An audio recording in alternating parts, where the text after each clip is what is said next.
Jangan lupa subscribe di YouTube channel Metro TV News dan juga nyalakan notifikasinya. Terima kasih pemirsa Anda masih bersama kami di Editorial Media Indonesia. Bang Eman, sebelum kita berdiskusi Bang, kita coba mendengarkan dulu bagaimana pandangan dari seorang pengamat sosial yang saat ini sudah tersambung lewat saluran telepon, Mbak Devi Rahmawati. Mbak Devi, selamat pagi. Selamat pagi, Mas. Selamat pagi, Bang Eman.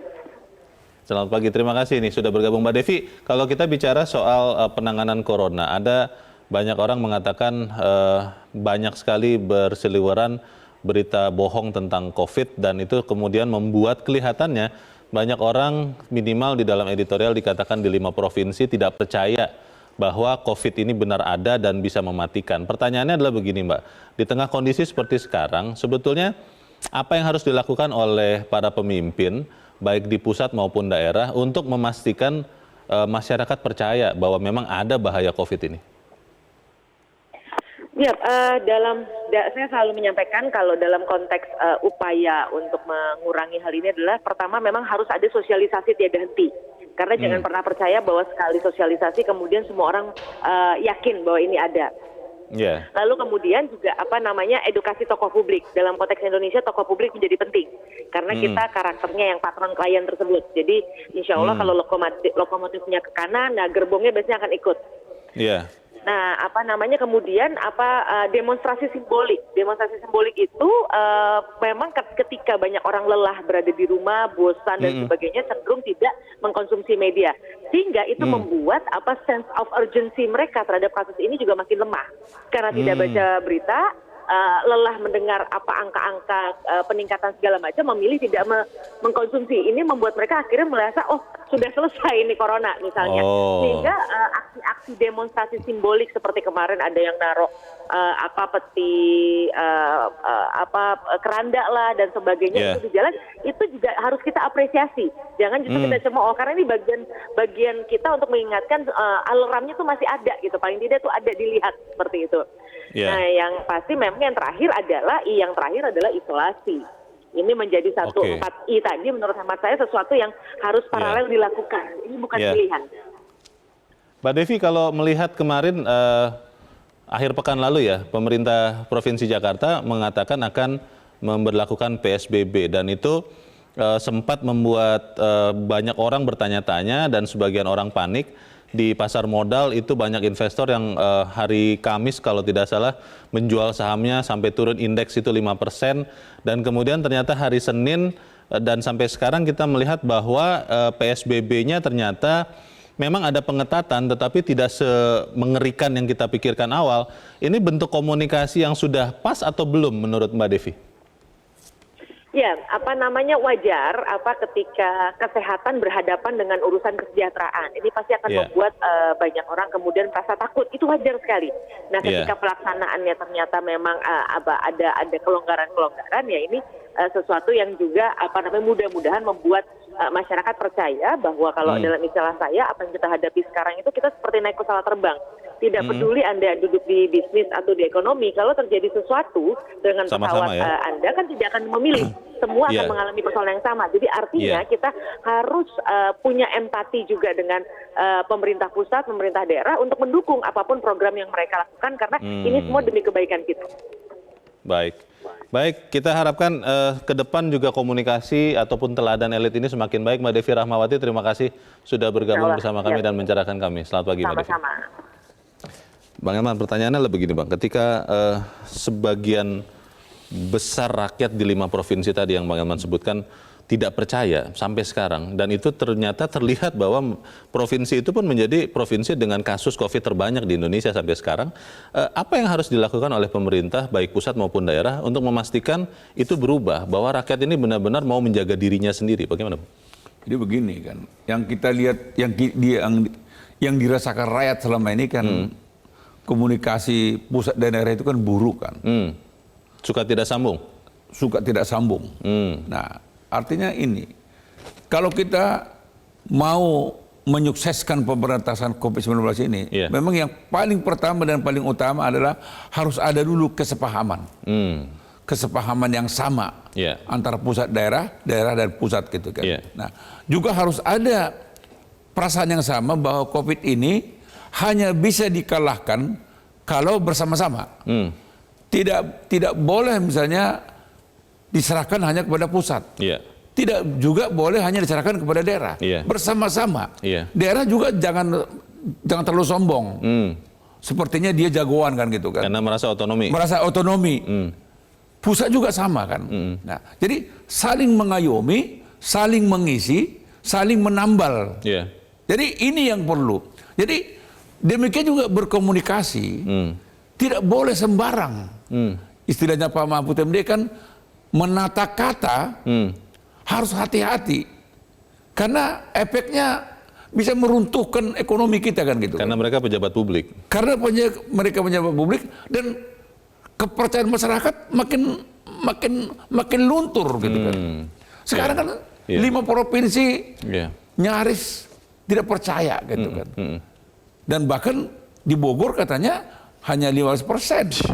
85% tidak percaya. Tidak percaya gitu. Nah ini kan tantangan. Dan tantangan ini harus dikerjakan bersama-sama. Maka itu kita harapkan ke depan tidak boleh lagi terulang seperti komunikasi mereka pekan lalu. Jadi kalau misalnya daerah mau melaksanakan sesuatu, koordinasikan dulu dengan pusat. Dan tidak perlu dengan meledak-meletup. Kalau orang Medan bilang, pokoknya, wah, gaya kejut. Gegap Nggak gempita. perlu. Rakyat sudah selama ini udah terkejut. Jadi rakyat itu harus dibimbing, diemong gitu kan. Rakyat udah capek mendengarkan pernyataan-pernyataan yang mengejutkan. Seperti katakan mereka kan, PSBB total, rem darurat. Orang kan kaget. Saya pun kaget. Apalagi nih? Gitu. Dan ternyata setelah dilaksanakan, ternyata tidak ada yang baru. Yang ada memang yang diperlukan sekarang ini adalah harus ada penindakan terhadap siapapun yang melanggar. Itu dia Bang, soal disiplin, menegakkan disiplin, katakanlah 3M tadi, beberapa orang mengatakan kita sudah lelah nih, sudah 6 bulan lebih, kita menjadi semakin susah, dan akhirnya ketika mungkin dilihat oleh mereka, oleh rakyat bahwa pemimpin teladan, elit itu tidak terlalu ada, akhirnya mereka juga relatif abai. Nah ini bagaimana mengamankannya, kita akan bahas di bagian berikut. Bagaimana bisa tetap bersama kami, Editorial Media Indonesia segera kembali. Terima kasih pemirsa, Anda masih bersama kami di Editorial Media Indonesia. Bang Eman, sebelum kita lanjutkan diskusi Bang, kita coba dengarkan pendapat dari pemirsa Metro TV. Kita sudah terhubung dengan pemirsa Metro TV di Cirebon, Jawa Barat. Ada Pak Sunoto. Pak Sunoto, selamat pagi Pak. Selamat pagi Bang Leo dan Bang Elman. Selamat pagi Pak Sunoto. Sehat ya Pak ya? Alhamdulillah. Urut-urutan cara berpikirnya menurut saya begini Bang Leo dan Bang Elman. Bagaimana Pak? Rakyat bukan tidak percaya sama corona. Seluruh manusia di penjuru bumi itu semua percaya adanya corona. Bahkan masyarakat-masyarakat yang ateis pun, yang tidak percaya sama Tuhan, itu percaya sama corona. Adapun rakyat ada yang belum percaya karena informasinya yang belum nyampe. Itu yang paling harus dipikirkan. Yang kedua, corona ini adalah problem global. Nah, masuk ke Indonesia harus dimaknai sebagai problem nasional. Maka pemerintah pusat, ya kan, itu harus membuat political will, langkah-langkah yang harus diikuti oleh pemerintah daerah. Jangan pemerintah berjalan masing-masing, pemerintah pusat hanya ngitungi orang mati dan bagiin uang dengan skim-skim yang tidak jelas, ya kan. Jadi jangan berspekulasi dengan nyawa rakyat. Kita udah sepakat Bang Elman, Bang Leo, kita dukung Jokowi jadi presiden lah, ya. Tapi dukungan kita tidak boleh dengan cek kosong, ya kan. Jadi sekali lagi bahwa bukannya rakyat tidak percaya sama corona, tapi yang tidak percaya adalah terhadap keteladanan, ketegasan dan kebisaan atau kapabilitas pemerintah atau elit-elit dalam menghadapi corona. Dan dari keteladanan, contoh, belajar tatap muka nggak boleh, tapi rame-rame pilkada itu diizinkan. Nah ini apa-apaan, ya kan? Jadi sekali lagi jangan berspekulasi dan jangan memanipulasi pemahaman-pemahaman yang istilah salah saya adalah inilah yang disebut korupsi pemahaman, ya kan? Jadi pusat menentukan langkah-langkahnya dan daerah mengikuti. Tadi saya setuju, daerah juga jangan jalan masing-masing seolah-olah saya paling bisa, ya kan? Pusat Nah, turunlah TNI dan Polri ke desa-desa, memberikan penjelasan, dan jangan takut terhadap kritik-kritik mengenai ABRI masuk desa lagi. Tidak, ini zaman darurat. NKRI bisa terancam kalau kondisi ini terus dibiarkan dan kita merasakan, Bang Elman. Sudah 6 bulan kita terkurung dengan ketidakjelasan. Kapan corona ini bisa terselesaikan? Makasih. Terima kasih Pak Sunoto di Cirebon, Jawa Barat. Selamat pagi Pak. Di belakang Pak Sunoto ada Pak Sukiwi di Medan, Sumatera Utara. Pak Sukiwi, selamat pagi. Selamat pagi, Bang Leo dan Bung Herman. Horas. Selamat pagi. Horas, Pak Sukiwi. Silakan Pak, pendapat Anda Pak. Iya, kita sekarang elit ini yang karena nggak kompak, sehingga mengakibatkan rakyat ini jadi bingung. Siapa yang mau kita ikut? Ya, kita lihat secara khusus di Sumatera Utara. Daerah-daerah juga banyak yang nggak pakai masker, nggak mau tahu, berkerumun. Kemudian anak-anak sekolah lagi, sekarang di sekolah nggak boleh sekolah, tapi mereka berkeliaran. Anak-anak sekolah itu udah berkeliaran gitu. Sampai ada orang tua murid yang bilang apa? Kami bingung sekarang, anak-anak kami sekarang udah tambah bodoh, kemudian nggak bisa diatur, sudah berkeliaran semua. Jadi ini masalahnya karena apa? Elit kita ini tarik panggung kita lihat sekarang ini. Ya, bukan untuk memikirkan penderitaan rakyatnya, malahan cari panggung. Kita lihat setiap kata-kata ataupun setiap penyampaian elit ini, wajah mereka itu nggak ada wajah yang sedih gitu. Seakan tidak ada kelihatan wajah mereka itu, wah ini coronanya bahaya. Tapi kelihatan wajah mereka itu senyum-senyum, ya senang-senang. Apalagi kita lihat sekarang elit-elit ini, sehat-sehatlah mereka. Padahal rakyatnya udah menderita semua. Jadi harapan kami, kompaklah elit ini. Seperti apa yang disampaikan Pak Sunoto. Dari pusat, daerah, sampai ke RT RW itu, mari kita bersatu, berkompak. Macam mana mensosialisasikan corona ini. Supaya cepat kita keluar dari masalah pandemik ini. Kalau ini berlanjut lagi, kita nggak tahu kondisi bagaimana nanti. Terima kasih. Baik, terima kasih Pak Sukiwi di Medan, Sumatera Utara. Selamat pagi Pak. Di belakang Pak Sukiwi ada Pak Mauhalizar di Aceh Tengah. Pak Mauhalizar, selamat pagi.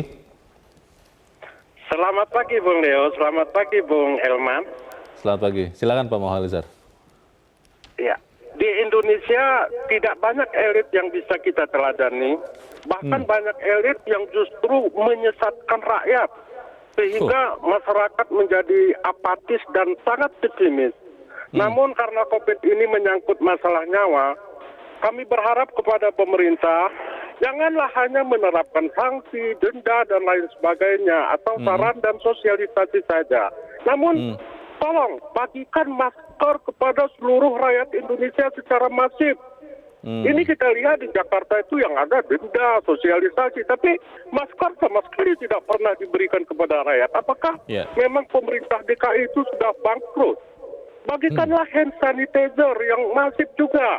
Kan hal ini yang bisa memutus mata rantai penyebaran COVID ini. Atau hadirkanlah tes PCR yang lebih canggih, yang lebih banyak. Sehingga hasilnya bisa kita dapatkan dalam beberapa jam. Jangan justru 1 minggu, berapa hari. Sehingga rakyat itu ke depan kita harapkan tidak canggunglah memasuki new normal itu. Sehingga rakyat bisa menjadi lebih terbiasa. Demikian mungkin Bung, terima kasih. Terima kasih Pak Mauhalizar di Aceh Tengah. Selamat pagi Pak. Para pemirsa sangat cermat melihat kondisi yang ada Bang. Dan benar sebagian dari mereka mengatakan bahwa kompaklah pemerintah. Bagaimana Bang? Jadi ada yang menarik yang dikatakan oleh Pak Sunoto tadi. Rakyat ini sudah 6 bulan menderita lah, tanda kutip ya. Akibat COVID ini kan. Mereka sebetulnya hari-hari terakhir ini tinggal menunggu pengumuman aman kan begitu kan. Kan gitu. Berharapnya begitu. Berharapnya aman. Kenikmatan kan gitu kan. 6 bulan di rumah, kalaupun kerja terpaksa nyuri-nyuri gitu kan. Dan belum juga kalau yang sampai kehilangan pekerjaan Bang. Yang kehilangan pekerjaan, seperti tadi katakan oleh Pak yang dari Medan, Pak Sukiwi. Pak Sukiwi, Anak-anak Iya. tidak ada yang nuntun. Iya. Anak-anak malah berkeliaran. Yang tadinya sekolah, Iya. sekarang karena di rumah semua malah berkeliaran Iya. tanpa masker kan. Iya, Kan. iya. Dan ini kan sebetulnya kan suasana yang sangat menyedihkan kan. Nah, ketika suasana yang sudah betul-betul mencekam ini ditambah lagi dengan komunikasi yang meledak begitu, dramatis. Ada efek kejutnya, tapi efek kejutnya merugikan negara hanya sekejap 300 triliun. Iya. Coba Bung Leo bayangkan kalau sempat seluruh gubernur membuat efek kejut. Wah, bisa. Ya, Waduh. runtuh negara ini kan. Iya, Kalau iya. semua gubernur atau bupati atau wali kota melakukan efek kejut seperti itu, misalnya bergantian mereka, kita total, Iya. akan bahaya kan. Iya. Jadi menurut saya bangunlah kebersamaan. Tadi kan ketiga pemirsa tadi kan mengharapkan kan kompaklah di atas. Iya. Supaya kami enak melihatnya kan. Supaya kami juga tahu mana yang harus kami teladani. Iya. Ini kan yang penting kan keteladanan. Betul. Nah, ketika misalnya pendaftaran pilkada kemarin Iya. tidak memperlihatkan keteladanan Iya.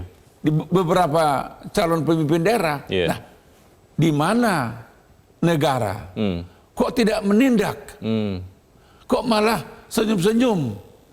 Rakyat dipaksa untuk jaga jarak, Iya. pakai masker, Di rumah saja. di rumah saja. Tetapi ketika pendaftaran berduyun-duyun, katanya itu spontanitas, bukan spontanitas. Oh, kelihatan juga Iya. calon pemerintah, Calon kepala daerahnya juga Iya. datang dengan Iya. ada yang naik sepeda. Spontanitas kok pakai seragam gitu kan. Yang maksud saya, Iya. berikanlah contoh. Jangan datang sepeda, ya datang naik mobil aja, diam-diam, berdua atau berapa, Iya. daftar bersama dengan parpolnya, udah daftarnya. Iya. Jangan arak-arakan. Tapi apa yang dilakukan oleh pemerintah terhadap mereka? Iya. Takut kan? Karena di situ juga ada, Petahana. ada anak yang Oh. susah kita kan. Iya, iya, iya. Jadi ini yang saya mau katakan, Ung Leo. Jadi pemerintah juga jangan hanya mengkritik rakyat kan. Iya. Rakyat tidak tahu COVID ini berbahaya. Ya bagaimana mereka tahu? Dia lihat ada rame-rame nggak ditindak, ya berarti benar dong. Iya. Itu Ya itu kan contoh. pembelajaran yang menyesatkan itu. Bang. Pembelajaran yang menyesatkan. Iya. Jadi sekali lagi kita katakan hentikanlah. Mulai hari ini hentikan pertunjukan seperti itu. Hentikan kalau misalnya ada di Jakarta misalnya mau buat keramaian seperti yang baru-baru ini, Iya. larang. Jangan Pemda malah nggak, mereka atur jaga jarak kok, pakai masker, apapun itu. Iya. Nah, ketika ada yang mau demo misalnya kan, Iya. tindak. Ini COVID nih, ini PSBB. Apapun alasanmu, tidak boleh kau berdemo di depan DPR, Iya. di depan istana, di Iya. Monas dan sebagainya. Itu berlaku di seluruh Indonesia. Kalau sekarang menyikapi perkembangan terakhir, Bang, khususnya di Jakarta, pada saat sempat disebut bahwa akan ada PSBB yang sangat ketat dan ternyata kemudian tidak seperti yang dibayangkan masyarakat. Ada yang mengatakan begini, Bang, oh berarti sekarang pemerintah baik pusat maupun daerah, mungkin khususnya Jakarta, sudah mengalah kepada kepentingan ekonomi sehingga kesehatan ya bolehlah dikesampingkan dulu, yang penting ekonomi berjalan. Ini bagaimana, Bang? Nah, itulah tafsir yang sekarang yang berkembang dari mulut ke mulut. Iya. Kan begitu kan. Sekarang ya udah, berarti kesehatan harus mengalah kan begitu kan. Demi ekonomi. Katanya gitu. Padahal kan sebetulnya tidak seperti itu. Presiden sudah menegaskan bersama-sama. Dan kesehatan nomor satu. Kesehatan nomor satu. Iya. Tetapi nggak boleh juga kita abaikan ekonomi kan Iya, begitu kan. iya. Nggak mungkin kita nggak makan kan. Iya. Nah inilah sebetulnya arti pentingnya kepala daerah. Arti pentingnya juga ya pemerintah pusat. Tadi Pak Sunoto mengatakan, ayo dong. Kalau dulu ABRI masuk desa, Iya. sekarang misalnya juga pemerintah juga turun ke desa-desa. Dan itu bisa ya? Dan itu bisa. Jadi jangan sampai lagi terjadi penambahan provinsi. Ini kan 5 provinsi nih yang tidak percaya ada COVID. Betul. Kalau besok menjadi 6, menjadi 7, dan seluruh provinsi tidak percaya. Chaos gitu Bang. Chaos kan gitu. Jadi sekali lagi bangunlah komunikasi yang bagus. Jadi kalau ada kebijakan, komunikasikan dulu dengan ke atas, ke samping. Misalnya kalau Jakarta buat apa? Komunikasikan dengan Gubernur Jawa Barat, Gubernur Banten, penyangga-penyangganya ya. Penyangga-penyanggganya, jangan main langsung putuskan. Komunikasikan, gak ada yang salah. Jangan suka yang mengejutkan, tidak diperlukan. Tadi kan mereka kan bilang, rakyat tidak hanya terkejut, menderita. Menderita rakyat ini. Jadi mereka malah bilang, pemimpin di atas kelihatan tidak ada yang menderita kok. Itu dia. Senyum-senyum, muncul di televisi, dandan. Itu yang menilai rakyat ya Bang? Rakyat, dia bilang, mana mereka pernah sakit seperti kita. Cari makan enak, kita cari makan mengais-mengais. Nah, ini nggak boleh. Baik. Di bagian berikut kita akan bicarakan bagaimana tindakan korektif Bang. Bagaimana ke depan teladan elit itu benar-benar bisa terwujud. Tapi kita harus jeda dahulu dan pemirsa tetap bersama kami. Editorial Media Indonesia segera kembali. Terima kasih pemirsa Anda masih bersama kami di Editorial Media Indonesia. Kita di bagian akhir dari diskusi kita. Bang Elman, ke depan Bang, apa yang harus dilakukan oleh para pemimpin untuk kemudian kita bisa teladani untuk melawan corona ini? Ya, harapan kita tentu tidak hanya pemimpin formal ya. Pemimpin informal tidak kalah pentingnya. Sangat penting. Sangat penting. Jadi harus ada kebersamaan lah. Kebersamaan melihat tantangan yang paling dahsyat adalah COVID-19 ke depan ini kan. COVID yang mematikan. Ini harus ada kesepahaman.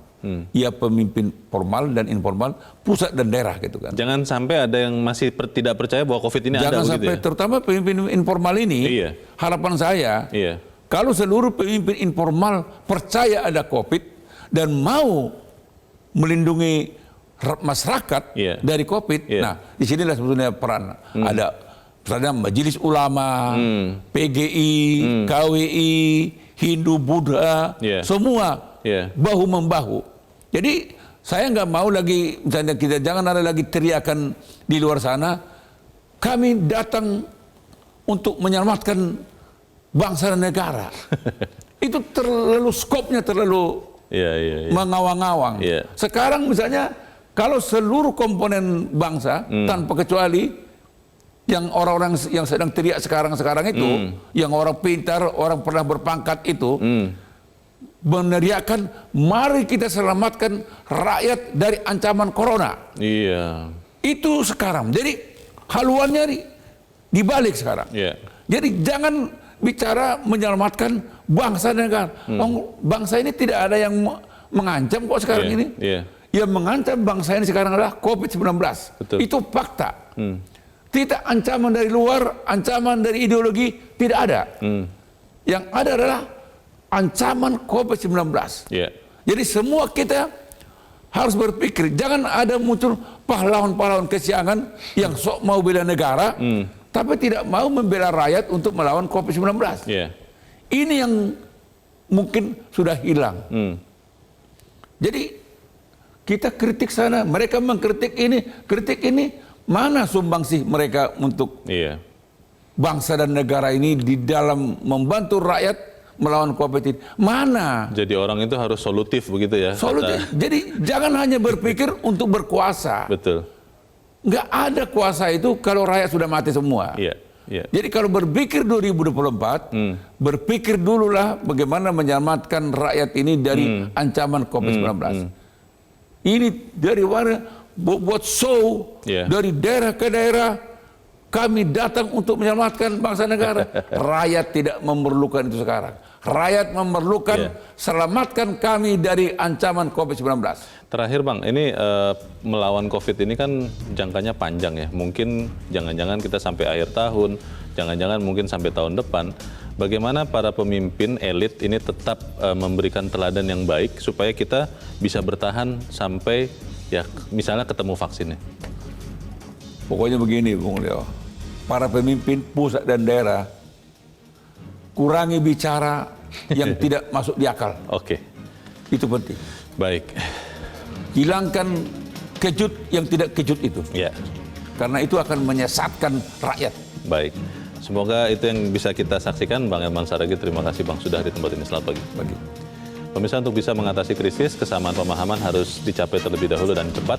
Mengatasi wabah corona adalah kerja bareng kita, tidak bisa jalan sendiri-sendiri. Elit adalah yang terdepan untuk memberi contoh bagi kerja bareng kita, sekaligus menyingkirkan ego. Disiplin harus benar-benar ditegakkan dengan sanksi yang keras.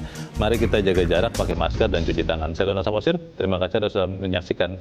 Selamat pagi.